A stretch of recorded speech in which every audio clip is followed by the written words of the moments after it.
All right. Hello, everybody. I'm Carolyn Lovewell, and you are listening to the Sleepover podcast. Laila isn't feeling great this morning, so she's sleeping in. But it's a beautiful morning, and I'm here in El Segundo, California, with two of my favorite people in the whole world, to whom I'm so grateful. The Reverends Dr. Robert McDonald and Dr. Luzette McDonald. And I'm here taking again their course on dynamic listening and therapeutic metaphors. It's fantastic. And Dr. Robert has been talking to me about his dream for something new called the Traumatic Memory Resolution Project, which I will have him speak about in just a moment. But basically it entails helping hundreds and thousands of people resolve traumatic memories. And he's already done that in all around the world. And he's even done that in big rooms full of people with hundreds of people at a time. But now he's envisioning an online version of doing it. And I'm so excited, and I really want to spread the word about this. And I really want to, I think a lot of people don't even understand that it is possible to really beautifully and quickly resolve traumatic memories so that they don't affect a person's life anymore. So I want to have Dr. Robert explain exactly how that's so, and have Robert and Luzette talk about their experiences resolving traumatic memories, having their own traumatic memories resolved. And I can talk about mine too, which I've had through their work. And I guess I just want to also preface by saying that there's a lot of talk in popular culture right now. There's a growing awareness that pretty much everybody is afflicted by traumatic memories, that we've all had really painful experiences one way or another, some, more gruesome than others, that affect the way we live our lives every day. And that, these experiences, the memories of these experiences limit us and, come up to our mind when we ponder doing something new maybe, or just kind of keep us in the same reactive grooves. And I think there is this burgeoning awakening in consciousness where people are like, hey, we need to figure out a way to resolve this, because if we don't resolve it, we just pass it on to the people around it. We pass it on to our children, we pass it on to other folks because we're reactive or angry or depressed. And it's been this kind of grisly cycle. I think humanity for many, many generations we've just been passing on our pain to each other without really resolving it and really healing it. And one of the reasons why I feel so grateful to know Dr. Robert and Dr. Luzette is that they have, I think, perfected these means of actually helping people completely resolve those traumatic memories, so they can have much different experiences of life, so they don't have to pass that same negativity on to their children and people around them. So without further ado, I will turn it over to these two. I'll turn it over to Robert and Luzette are trying to decide who talks first. Robert can talk first. And I guess just tell us, Dr. Robert, about, just real, I kind of want to have you explain your background, but your background and your career is so rich. I don't want to, but maybe just a few words about your background and how you know this, and then start telling us about how the mind works and how traumatic memories are healed. Well, thanks so much, Carolyn. I'm so glad to be here and talking with you and the group. And I'm so glad Luzette is here with us together. She and we own the Telos Healing Center, which has offices in Southern California and also in Europe. And I'm glad to be able to talk about something that's a dream of mine.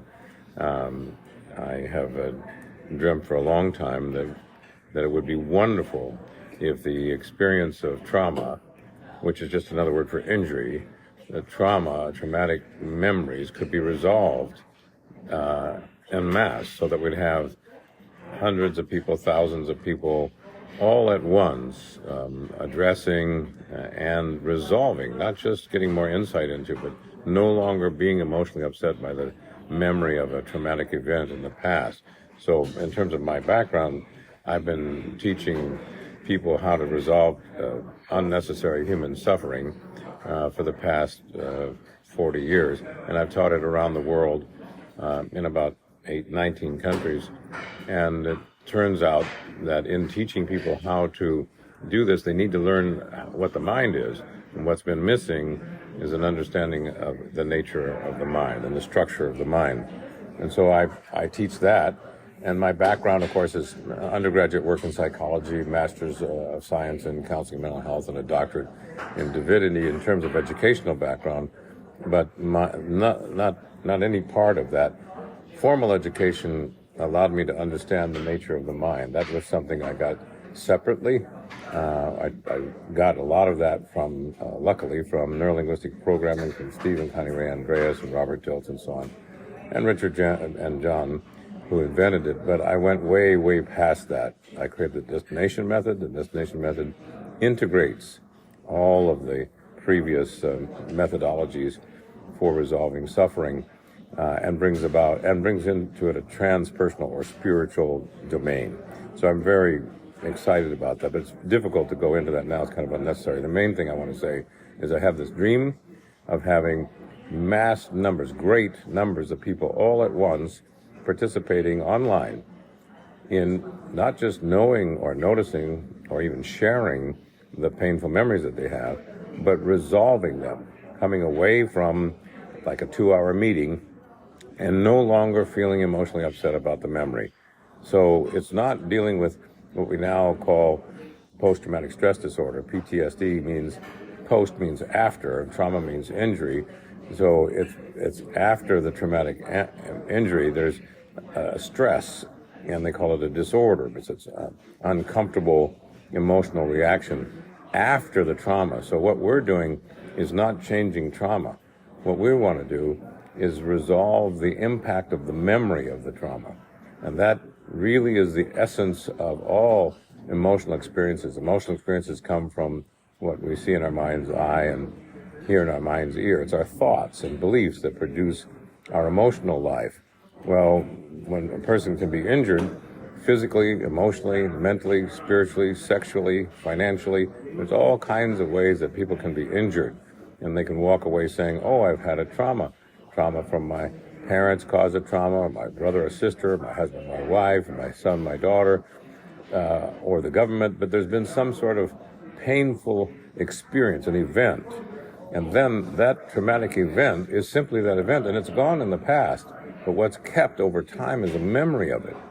And some people say, well, the memory of it is in the cellular structure, and therefore it can't be changed. In fact, most of the time I hear people referring to trauma as relatively impossible to change. Maybe it might change if there's a great deal of work and suffering over a period of years.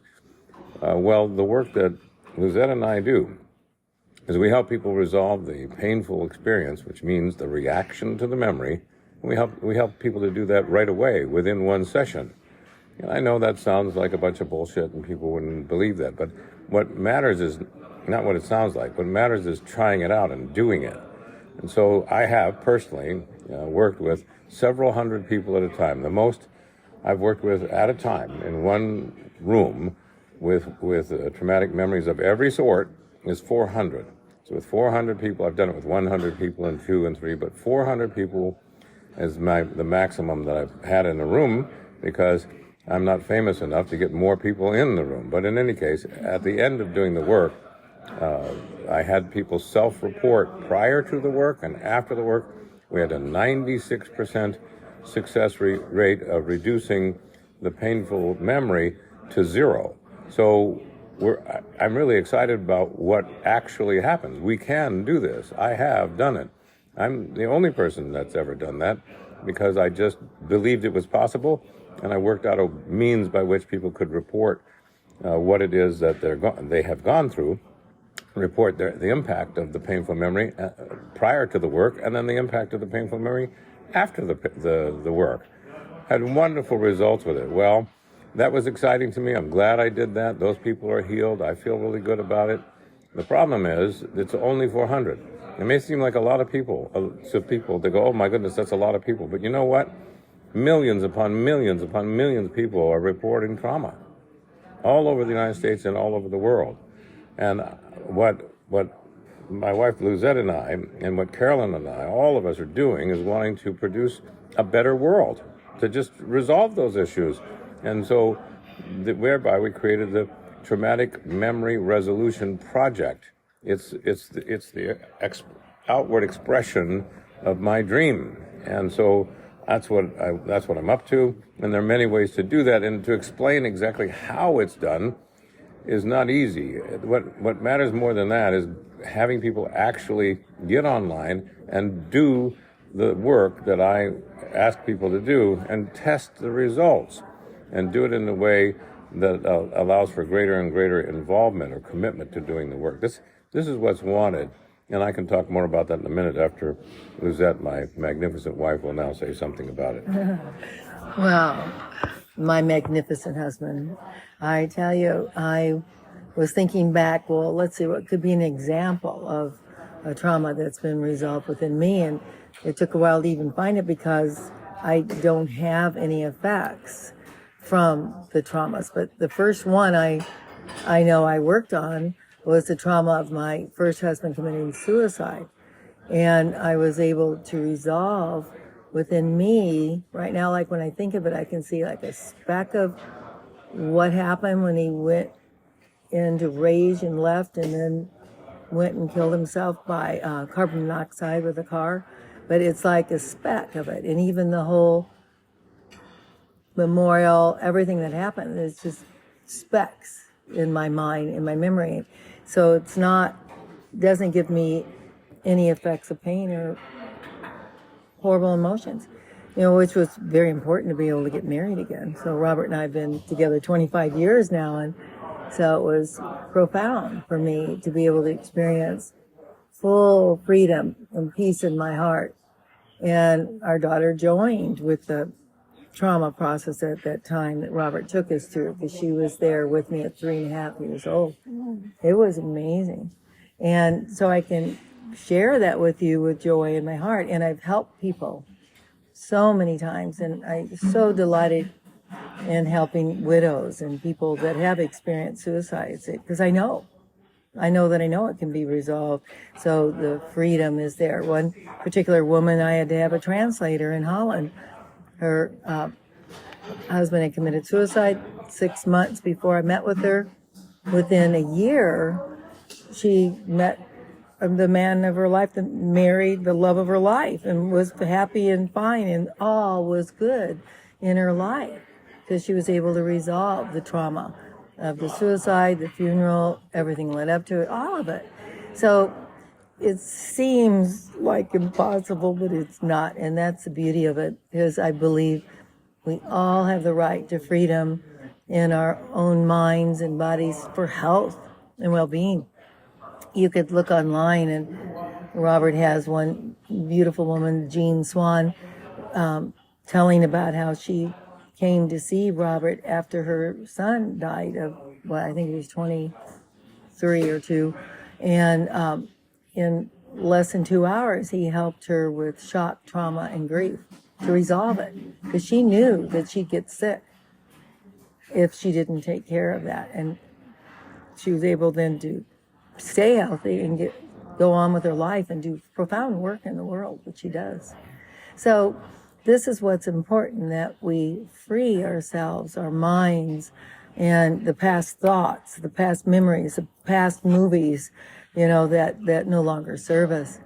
I was thinking too about a simple one. Actually, wasn't simple. I used to get in car accidents. I had like 8 car accidents. And the last one, I was stopped at a stop sign, and this van didn't see the light and ran into me at 30 miles an hour. And I let go of the brakes, the steering wheel, and went out in the middle of the street. And it was really scary and traumatic.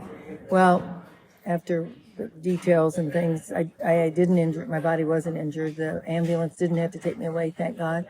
But I found that the next day, and I was driving, and I couldn't stop looking over my shoulder. I couldn't stop being afraid to drive, and so I had Robert take me through this trauma process and freed me completely. I never again looked over my shoulder, was afraid to drive. I was at ease and calm, and I've never had a car accident since then too. So you can eliminate patterns even, because I had some patterns set in motion with this ongoing car accident, and it was other people hitting me, you know. This is so fascinating to me. I love to hear you tell these stories, Lizette, because like these examples, and I know that there's many, many thousands more from all the work that you two have done with people over the years. It's like these events that you're describing, like the suicide of a spouse, experiencing a car accident, experiencing the death of a child. Those are things that many people who have not been able to benefit from traumatic memory resolution have experienced things like that. And then the whole rest of their lives, decades more, have been utterly paralyzed by those experiences, unable to move forward, unable to have new relationships, really, really stuck in the grief, maybe unable to drive ever again, and their lives become more narrow and the possibility of horizon closes down. And and I've often, thought about this. I've spent many nights in ayahuasca ceremonies just like thinking about the suffering in the world and just in meditation in general, thinking about this and thinking about how it really is rough. It's rough for us as humans that not only do we have painful experiences here in the world of duality where we have these vulnerable bodies and people we love are vulnerable, but then once we have a painful experience, boy, oh boy, does it seem to really stick with us. And when I ponder the work that you two do and that I'm so happy to have learned to do from you, it's like it really seems to me a further evolution of human consciousness where we as humans become aware of how to work on our own consciousness. Like we've been working on other materials. We've been shaping wood and metal and stone to create all of these things, but we really haven't known until quite recently how to work on our own consciousness efficiently in such a way that we don't have to be crippled and ruined by these painful events. Yes, it's true. We now have tools to resolve a great deal of suffering. There's a great deal more unnecessary suffering now than ever before. Unnecessary because we have the tools to resolve things like shock, trauma, grief, internal conflict, codependence, various forms of compulsions and addictions. We have the tools to do this now. The work that the project is all about, the Traumatic Memory Resolution Project, what it's about is one singular focus, which is people would come to it online with the intent to be able to think about an event that previously caused a lot of emotional upset, a painful event. So some sort of attack or result is different than grief. Grief is when there's a loss of something valued, and that requires a different kind of methodology. But although the Traumatic Memory Resolution Project will impact grief somewhat, but not as absolutely as it does with painful events such as physical, emotional, mental, sexual, spiritual attack or impact as an injury. So people have to come with a single-minded decision. When I think about the past, I feel really upset because I was attacked, for example. Well, that happened in my personal life. One of the things that doesn't bother me at all, but could have crippled me my whole life, was when I was about 7 or 8 years old, walking home from school in Los Angeles, and 2 boys from the school jumped on me and beat me up as much as they possibly could, and then decided that they wanted to put my thumb up my ass. And so it was a sexually oriented, let's harm this guy as much as we can. It was a overwhelmingly frightening time, because I was absolutely helpless in the face of these stronger, and 2 of them boys who were doing what they were doing to me, and I was able to, in the end, cry enough and move enough to finally get away from them. Well, that was a devastating experience. It went on for quite a while. I was able to address that. I don't feel bad about that at all. I can describe it, tell you all about it, detail all about it, but there's no emotional upset in me. Well, you can imagine there could be. There could have been a great deal of that. And that's what happens when people are physically attacked, whether it's domestic violence or war. I've worked with a great number of veterans who've come with intense memories of having been in war zones. One gentleman came and had his legs blown off in Vietnam, and he had to deal with his memories of the tremendous trauma that happened to his body. Well, we resolved it, and we resolved it in one session, and it's on a videotape, so it's documented. These things are really possible.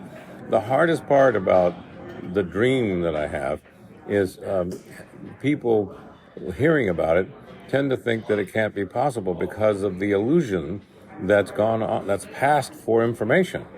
It's the general agreement in psychological circles is that traumatic memories simply are not going to go away or be addressed in a way where they can be completely and totally resolved. That means pain-free. And if they say, well, yeah, you might be able to do that, they'll talk about months or years worth of psychotherapy. Well, that's not what we're doing with the Traumatic Memory Resolution Project. The project is designed to help people resolve whatever painful memory they have, upsetting memory they have that currently upsets them, resolve it by the end of the session online. And that's the dream. And since I've already done this kind of work with as many as 400 people, I know that it can be done. Online, it requires different kinds of flexibility on our part. But we will be able to do this. We're going to put it together step by step. It will come about just as soon as we can organize it. And if you're interested in being in it, what we want to do is have it be part of what Luzette and I own the Telos Healing Center Incorporated nonprofit charity corporation. It's nonprofit.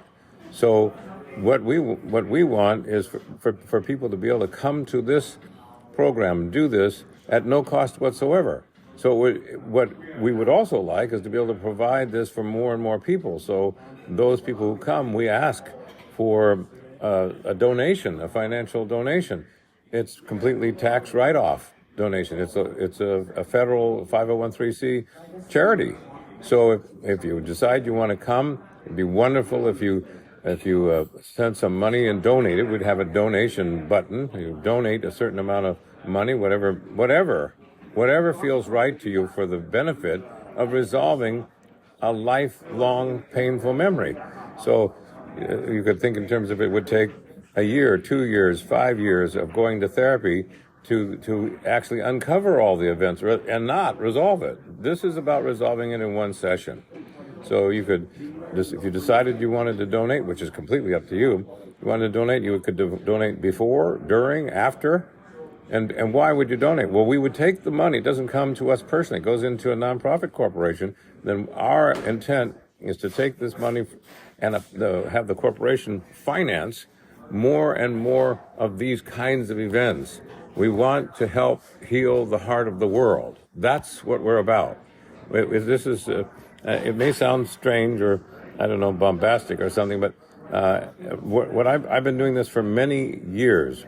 And as a consequence of it, I see that there's been virtually no change in an area where there could be change. So there's all this suffering. And so I've finally gotten it together and go, well, I don't need to make a profit from this. What I need to do is have the people, everybody be aware, and I want it to become household knowledge that yes, of course people have trauma. Human beings have painful events, but that those no longer need to handicap us at all.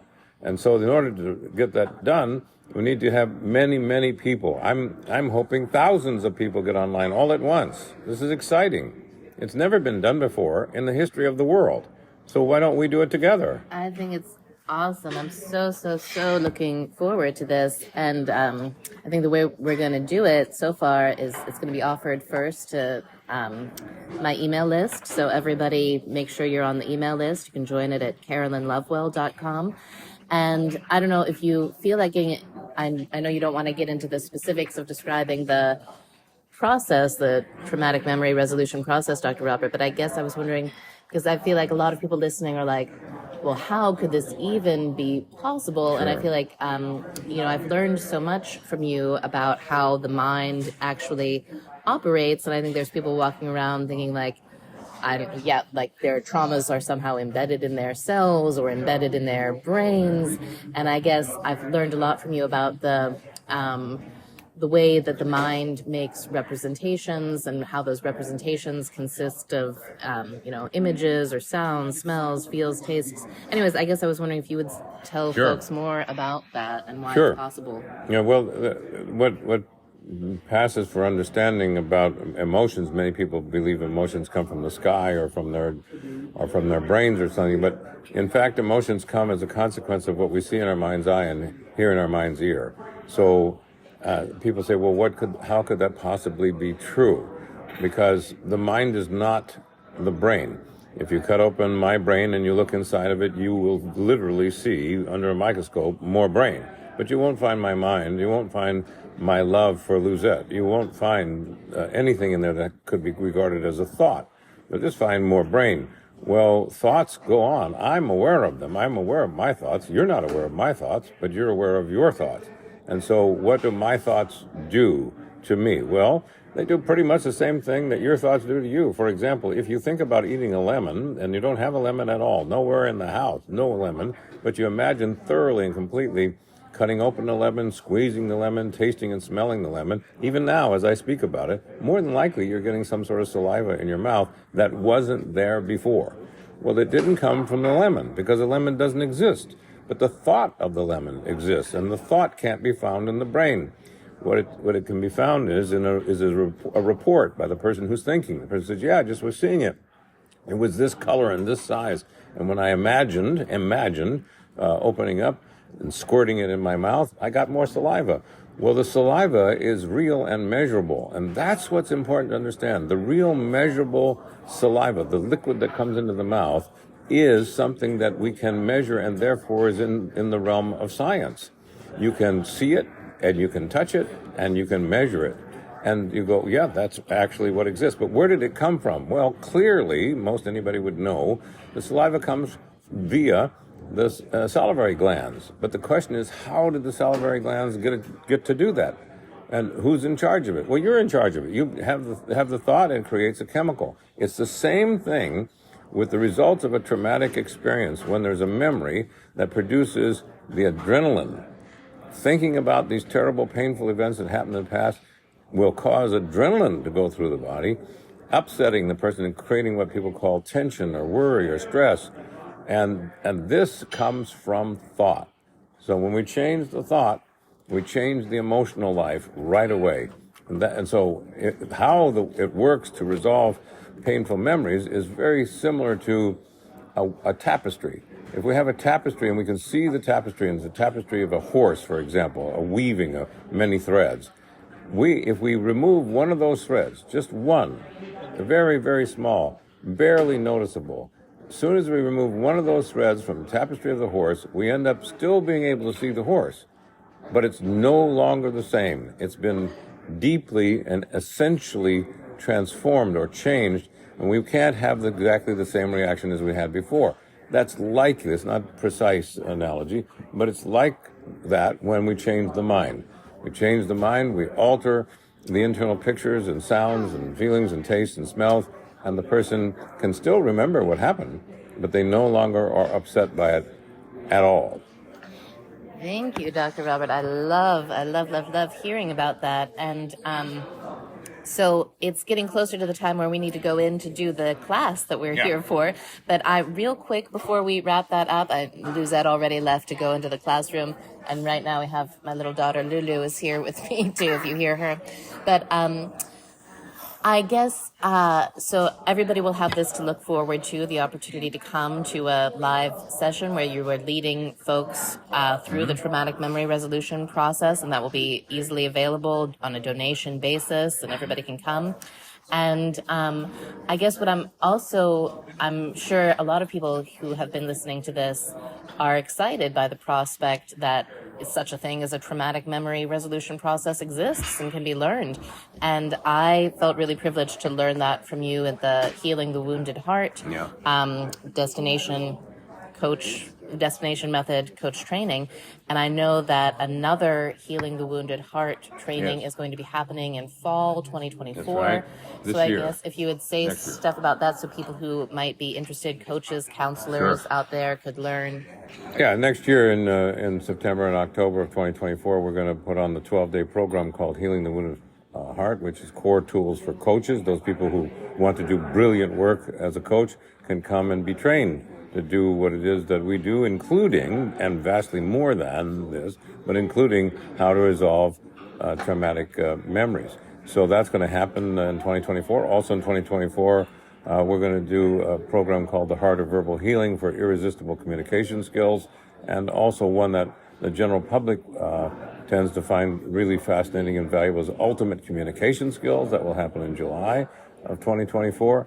And at some point we'll do the Coupled Heart Retreat, which is for couples only, for not helping people resolve their couple issues that are when they're near divorce, but taking couples that are quite good with each other and changing good relationships into superb relationships, since that'll happen as well. But the specific one that is related to traumatic memory resolution, you actually will learn that in the fall of 2024. If you're interested in that, of course, you can let Carolyn know. If you're involved with Carolyn and David Lovewell, you are blessed, as I am. So I'm very, very glad to have been part of this and to talk to you. If you have questions about it, I'm sure there'll be a way for you to get a hold of me. You can also look on my website, which is teloscenter.com. Telos is spelled T-E-L-O-S, center, C-E-N-T-E-R.com.